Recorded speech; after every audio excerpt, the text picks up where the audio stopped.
சொந்த நாட்டு குடியில கமிஷன் வாங்கிட்டு தெருவலத்துக்கு போட்டான்டா கமிஷன். ஒரு முதலாளி ராம்கிங்கிற நிறுவனம் யாரு? எங்க இருக்கிற ராம்கி காரனுக்கு உழைக்கிறீங்க.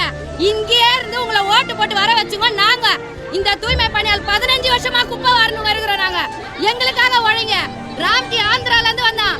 அவனுக்காக காசை வாங்கிக்கினே அவனுக்கு புரோக்கர் வேலை செய்யறதுக்கு எங்களுக்கு உங்களுக்கு ஓட்டு போட்ட ஜனம் எங்களுக்காக கொஞ்சமாவது பாவம் பார்த்து உழைங்க. சீமன் ஐயா வராருன்னு சொல்றாங்க ஐயா. அவர் வராரு வந்த உடனே நாங்க அவர் இன்னும் எங்களுக்கு கெட்டு நாங்க போறோம் ஐயா. அவர் வராரு இருங்கன்னு சொல்லுங்க. சீமான் அண்ணா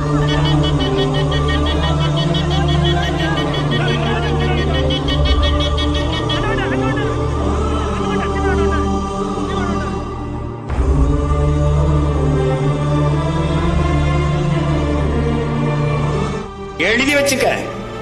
இன்னைக்கு நமது மக்கள் வீதியில் இருக்கிறது போல நாம் எல்லோரும் ஒரு நாள் வீதியில உட்கார்ற காலத்தை இவன் உருவாக்குவான் இந்த திராவிட ஆட்சியில.